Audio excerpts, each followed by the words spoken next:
अस्सलामुअलैकुम रहमतुल्लाहि वबरकातुहू। आज का हमारा जो सबक है वो ऐन से रिलेटेड है। जैसा कि आप देख रहे हैं कि मैं आपके सामने ये 10 कत जो है वो लगा रहा हूँ। और कत जैसा कि आप पहले जानते हैं कि ये जो हमारा कलम का फैलाव होता है उसको हम कत कहते हैं। तो ये 10 कत पर मुहित ये हमारा ऐन का जो कैलीग्राफी का जो सफ़र है वो जारी है। आप अगर यहाँ पे वीडियो को आपने क्लिक कर भी लिया है तो लाजमी ये है आपके लिए सीखने के लिए कि आपने इसको आखिर तक लाजमी देखना है। और ये अब आपके सामने मैं नंबरिंग कर रहा हूँ कत की। और ये जो है ये 10 कत का जो है यहाँ पे निशान लगा रहा हूँ ताकि जब ऐन हम इसको लिखें तो इसकी जो हदूद है वो हमारे जहन में रहे। और इधर से भी मैं कत लगा रहा हूँ चौड़ाई के लिए।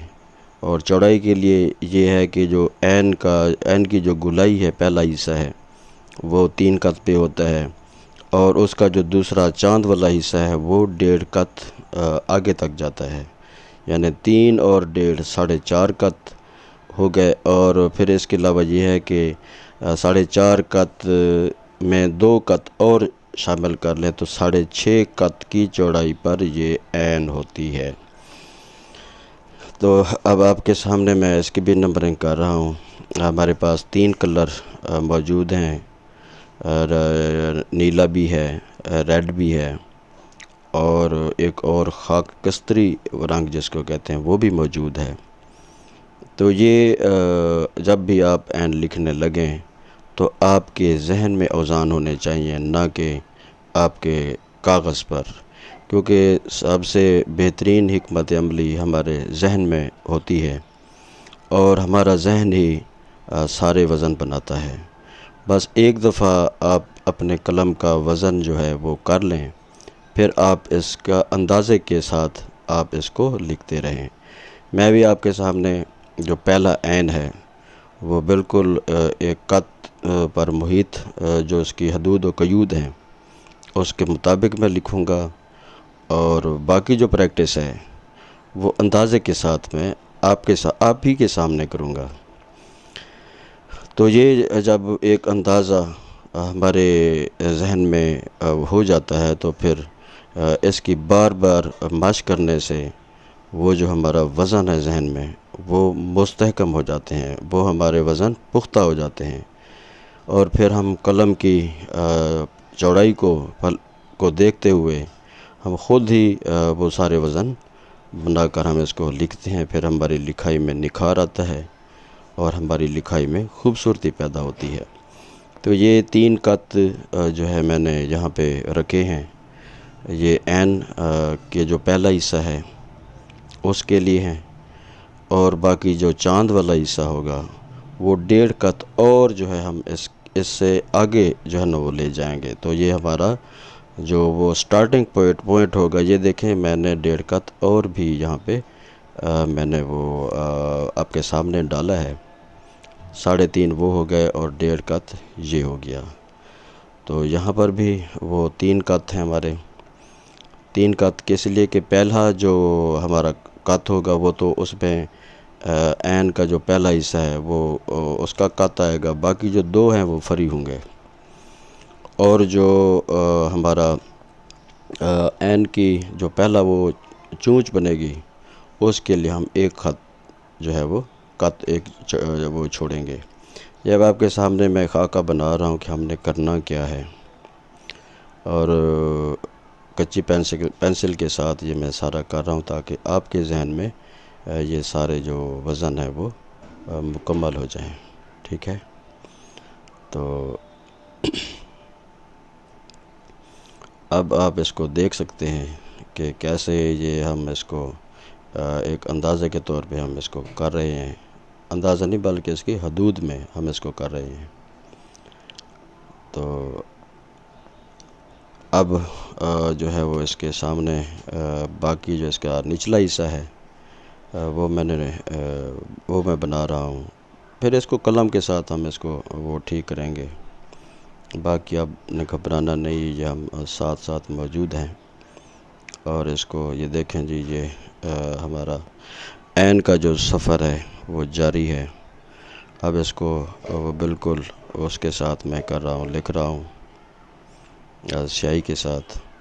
स्याही क्योंकि ये आपको सिखाने के लिए इस्तेमाल होती है, तो थोड़ा सा इसमें जो है वो थोड़ा सा प्रॉब्लम आ जाता है। बाज़ औक़ात स्याही जो है वो जम जाती है, फिर इसमें पानी मिलाना पड़ता है। पुराने ज़माने में तो वो इसमें जो गुड़ है वो मिलाते थे, लेकिन अब जो है वो सिस्टम थोड़ा सा चेंज हो गया है। अब हमें स्याही ख़ुद नहीं बनाना पड़ती। पहले तो ये था कि वो स्याही भी ख़ुद बनाना पड़ती थी, और इसके लिए बहुत जो है वो मेहनत करना पड़ती थी। अब यह है कि स्याही इंक जो है वो बनी बनाई मार्केट से जो है ना वो मिल जाती है। तो ये देखें जी, ये आपके सामने ये ऐन जो है ये हमने लिख लिया है। तो अब जो बाकी ऐन है वो अंदाज़े के तौर पे लिखे जाएंगे। बस वो क्या कहते हैं कि इंसान के लिए सबसे जो मुश्किल मरला होता है वो फ़ैसला करना होता है कि मैंने ये काम जो है वो स्टार्ट करना है। जब स्टार्ट इंसान कर लेता है, चाहे वो सीखने का सफ़र हो या कुछ करने का सफ़र हो, तो इसमें इंसान बिल्कुल ही कामयाब हो जाता है। क्योंकि इंसान के अज़्म और हौसले के आगे तमाम मुश्किलात जो है वो बिल्कुल ख़त्म हो जाते हैं। इंसान के इरादे जो है वो बहुत हावी होते हैं, वो बहुत गालिब होते हैं। अब देखें जी, मैं आपके सामने जो है वो अंदाज़े के साथ वो ऐन जो है वो मैं वो लिख रहा हूँ। बस एक दफ़ा जहन में इसका वज़न बन गया है, तो फिर उसी वज़न के सहारे वो जो हमारे माइंड में है, अब मैं बाकी जो है वो बिल्कुल हदूद व क़यूद नाप तोल के बग़ैर जो अंदाज़े के तौर पे मैं सारा ये आपके सामने कर रहा हूँ। और आपने भी ऐसे करना है।